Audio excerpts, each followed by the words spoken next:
নমস্কাৰ বোলো সকলোকে পুনৰবাৰ আপোন চৰ্চৰ অন্য এটা ভিডিঅ'লৈ স্বাগতম জনাইছোঁ।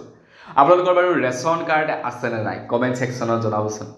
আপোনালোকে এতিয়া ৰেচন কাৰ্ডৰ অবিহনে ল'ব পাৰিব ৰেচন, মানে ৰেচন কাৰ্ডৰ অবিহনে আপোনালোকে চাউল ল'ব পাৰিব বুলি জনাইছে।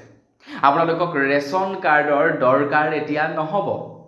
আপোনালোকে য'তেই নাথাকক কিয় তাতে আপোনালোকে ৰেচন ল'ব পাৰিব। আপোনালোকৰ কাৰণে এটা বিৰাটেই ভাল খবৰ ওলাইছে যিসকল লোকৰ নেকি ৰেচন কাৰ্ড আছে।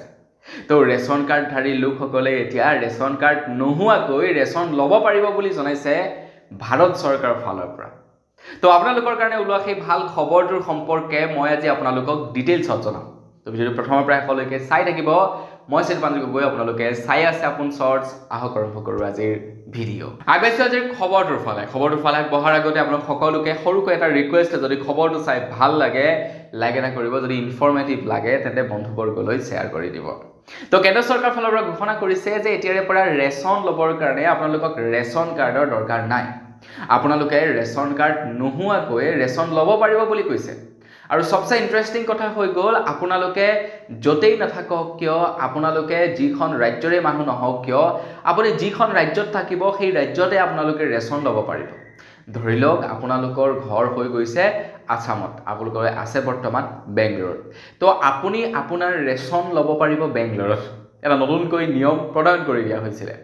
ধৰি লওক আপোনালোকে আসামত থাকে, কিবা কাৰণত আপোনালোকৰ ঘৰৰ কোনো এজন ব্যক্তি XYZ কোনোবা এজন ব্যক্তি বেংগলোৰত থাকে। এতিয়া বেংগলোৰত ধৰি লওক চাউলৰ দাম বেছি, তো তাত যেনিবা আপোনালোকৰ মানুহজনে চাউল তেখেতৰ ভাগৰ চাউলখিনি উঠাম বুলি ভাবিলে, মানে তাতে ল'ম বুলি ভাবিলে কণ্ট্ৰলৰ দোকানৰ পৰা, তো ল'ব পাৰিব একদম আৰামছে, তেওঁলোকে ল'ব পাৰিব, যাৰ কাৰণে কোনো ধৰণৰ ৰেচন কাৰ্ডৰ প্ৰয়োজন নহ'ব বুলি জনাইছে। বা আমাৰ অসমতো তেওঁলোকে ৰেচন সংগ্ৰহ কৰিবৰ কাৰণে ৰেচন কাৰ্ড প্ৰয়োজন নহ'ব। আৰু এই নিয়মটো খুব শীঘ্ৰেই প্ৰৱৰ্তন কৰিবলৈ গৈ আছে আমাৰ ভাৰতবৰ্ষত। তো কেনেকৈ ল'ব, কেনেকৈ ৰেচন ল'ব কোনো এখন ৰাজ্যৰ ব্যক্তিয়ে অন্য এখন ৰাজ্যত, এটা ঘোষণা কৰা হৈছে এতিয়াৰে পৰা আধাৰ কাৰ্ডৰ জৰিয়তে ৰেচন ল'ব পাৰিব বুলি জনাইছে। যেতিয়া কোনো এজন ব্যক্তিয়ে সম্পূৰ্ণ KYC কৰি ৰাখিব, যেতিয়া কোনো এজন ব্যক্তিয়ে ৰেচন কাৰ্ডৰ সৈতে আধাৰ কাৰ্ড সক্ৰিয় কৰি ৰাখিব, তেতিয়া সেই ব্যক্তিজনে যি দেশতেই নাথাকক কিয়, যি ৰাজ্যতেই নাথাকক কিয়, সেই ৰাজ্যতেই তেখেতে চাউল ল'ব পাৰিব বা ৰেচন ল'ব পাৰিব বুলি জনাইছে। এটা নতুনকৈ নিয়ম জাৰি কৰিছে আমাৰ ভাৰতবৰ্ষত, যাৰ নিয়মৰ অধীনত এতিয়া যিকোনো ৰাজ্যত যিকোনো ব্যক্তিয়ে ৰেচন ল'ব পাৰিব আৰু নিজৰ ৰেচন নিজে ল'ব পাৰিব। ঘৰত যেনিবা 4জন মানুহ আছে, 4জনে 5 কেজিকৈ 20 কেজি পায়, তেখেতে কেৱল নিজৰটো উঠাম বুলি ভাবিলে নিজৰটো উঠাব পাৰে, বাকীখিনি দৰকাৰ নাই। সেই ব্যক্তিজনে আধাৰ কাৰ্ডখন লৈ গ'লেই হ'ল, লৈ গৈ তেখেতৰ 5 কেজি চাউলটো লৈ আহিব পাৰে।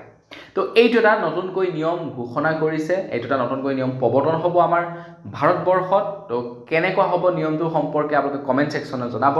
তো আজি ভিডিঅ' জনাবলৈ সৰু এটা ইনফৰ্মেশ্যন ইমানে আছিলে। পুনৰ এটা ভিডিঅ'ত সকলোকে লগ পোৱাৰ সাজু বিদায় মাগিছোঁ। ধন্যবাদ। জয় আই অসম।